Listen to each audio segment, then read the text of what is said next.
you need a mortgage, don't stress at all. Just tune right in and give these guys. Good morning, YouTube. Today is Friday, April 18th, and we have our specialist guest of all time. Good morning, fellas. Good morning. Say hi. Loan officer in training, Mr. 1-year-old. Yes, we have to pay him today. I don't care about child labor laws. We don't go into that in this household. So he is working all day. Love that. Office is closed, but loan officers are open. Sounds like a normal holiday, huh? Yep, just like every day. I mean, I talked to an agent yesterday and we were chuckling. It's like, oh, we're going on vacation. That doesn't happen in this industry. You get busier at that point.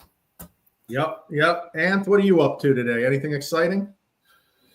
No, man, just button some things up, getting ready for Sunday cooking.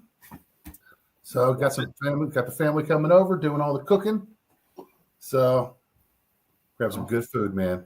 We'll get this. You making turkey? Nah, man, homemade pasta, homemade noodles. Got the homemade meatballs already done. I'm gonna make a piece of rustica, which is Easter pie. Ooh, nice. We're gonna have homemade blizzards with your little thing, your machine. No blizzards, man. I almost broke that damn thing. So, I put the ice cream in too frozen, too much at a time. I almost broke it. So even TJ thought that was funny. He's laughing over here. But yeah, boys, we had a little bit more fireworks this week with the market, with the president and the Fed chair pal kind of going at it a little bit, kind of taking shots at one another, typical president's form, telling them that he'll leave if he tells them to leave. Markets didn't like Fed chair pal's comments. Then rates improved. It has just been a wild couple of weeks in the market. And like we keep saying, you just have to know and understand how interest rates work, what's going on in the market, and be your best friend with your loan officer so we can get you that best rate as possible during these little bit of crazy times. Yeah, these rates have been going up and down. I mean, we can't say one way or the other. Sometimes it is up, sometimes it's down. It's always best to check in, see where those rates are. Yep. TJ's up, TJ's down. We just never know. Never know. He jumps around. He's moving around. I mean, that's a pretty good example. The interest rates are moving like a 1-year-old right now. They can be here right now, and then boom, a second later they're over here, and you just don't know why, right? There's so much across the room into some medicine. You just don't know where they're going. They could go way down. They could go way up. It's always best to check. And Anth, everyone's asking us, where are rates going to go before closing? What should we do? Should we lock? Should we float? And what do we always talk about, right? It's always about that affordability. And if you're good with the payment, get the rate locked in to cover yourself to make sure that doesn't go up anymore. Yeah, I mean, waiting to lock in that rate is putting yourself in a very unforeseen circumstance where if the rates go up, you're going to get that higher rate. You know, if you're closing and you need to lock in, it's best to lock it in when in the beginning when you start your process, so at least you have a clear picture of what everything looks like from start to finish. You know, if for some reason, you know, the rates dramatically drop during the process, ultimately we could certainly look at something, you know, in that manner to see if we can help. But it doesn't do you any good to sit there and wait to lock in the interest rate. Nope. And then when you have those buyers that insist that they want to float that rate, and you see the market getting worse every day, and you're trying to get a buyer to lock in a rate for their own good and they won't, it just stinks because you have to listen to the client, but there's nothing we can do when you're on a trend where rates are just ticking up every day a little bit. Those are the rates that we lose sleep over, right? Yep. Right, Tej? We don't want that, brother. We don't want that. We want those rates locked in. So yeah, that's it on the that's it on the market right now. It continues to be a little bit crazy. This week was a good week. Last week was a bad week. Who the heck knows? We're going to have a holiday here over the weekend, so we'll see when the market gets back up and ticking what we're going to see. But just stay in touch with us. Pay attention they are absolutely not stable. They're going from low sixes to high sixes, low sixes to high sixes, low sixes to high sixes. And it's a little. Yeah, no, it's definitely worth noting. Check in. This is probably the most volatile I've seen in about 2 or 3 years. Yeah, I mean, so let's get into the fun part now. We've been talking about this. The three of us are part of planning this event.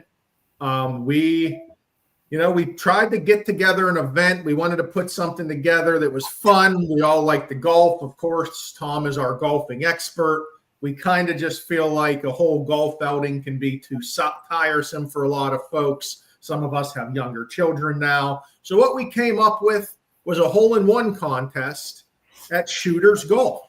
If you guys aren't familiar with Shooters Golf is right up there in Wexford, where they have pretty much made a driving range turned on, I mean, I don't want to say on crack, but I mean, it's a crazy driving range with crazy technology, and they have a hole-in-one.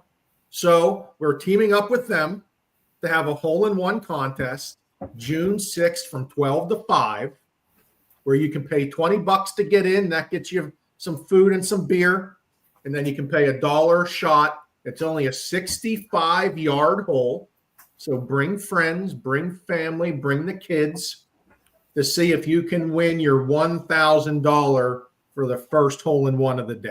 It's only 65 yards. It should be possible. You can even head up to Shooters before June 6th to get some practice. But I'm pretty excited about this charitable event that we're teaming up with the Northwood Charitable Foundation to do this. No, yeah, this is right up my alley. Obviously I love golf. I'm going to go golf today. I'm taking a half day. Even though we're off, I'm taking a half day this afternoon going golfing. So I'll be practicing my hole-in-one challenge. I hope we get thousands of people out there to support the Northwood Charitable Foundation. I mean, it is a great event. They got the swing technology. You can see your shots. You can go there and actually play different courses. We're going to have 3 bays. We're going to have our own private bar. We're hoping last day of school for some folks, Friday, June 6th from 12 to 5. Come on out, support the Charitable Foundation, and take your shot at getting a hole-in-one. I hope we get one. I really do. To be honest, I have no idea of what the odds are going to be. It's only 65 yards. It should have a chance, but still, hole-in-ones don't come around every day. Tom, what do you think? You think it's going to happen or no? Man, I think it's going to take a lot of grit to get that hole-in-one. By grit, I mean you have to spend about $50. Yes, at least $50 per person will need to be spent. We need to raise as much money as possible for the Charitable Foundation. And we know you're an expert at winning baskets. We're going to have a good, we're not going to have a ton of baskets, probably just one big basket, but you got to spend money to make money, right? You do, man. You do. And a lot of people are like, darn it, Anthony won again. But I do buy, I'm a sucker for those baskets. But plus it helps out the charity. So I'm all about the charity. But yeah, you got to buy the tickets to win the basket. So, I'm going to try to, back off of some of these tickets until the end. If I don't like the purchases, I'm going to have to dive in there and buy some more. And if I win this basket, shame on you, because everybody has the right chance to do it. You just have to come out the pocket for the charity and do it up. Northwood Charitable Foundation is a great charity. So I know Linda over there does a great job with her team. So yeah, I think it's going to be a great event. I'm very excited. We will have tickets to sell pre-sale, or you can obviously just pay at the door. All are welcome. Kids are free. TJ, you're free, brother. Don't worry about it. You do not have to pay. You're in. All of TJ's friends are in for free. Come on, shoot some golf, raise some money. It's going to be a good time. Yeah, absolutely. Come on out. If you have any questions, give us a holler. And happy Good Friday, fellas. I hope you have a happy Easter. You find all those Easter eggs. Don't eat too much chocolate. Chocolate's bad, causes diabetes. Diabetes messes up livers, and we are liver conscious people. on this podcast. So there I'm you gonna go. eat so much chocolate. If you need to get me a gift, get me Sarah's. Thank you. All right, fellas. See you See you guys. Tuesday. See you guys. Tom, Ryan, and Anthony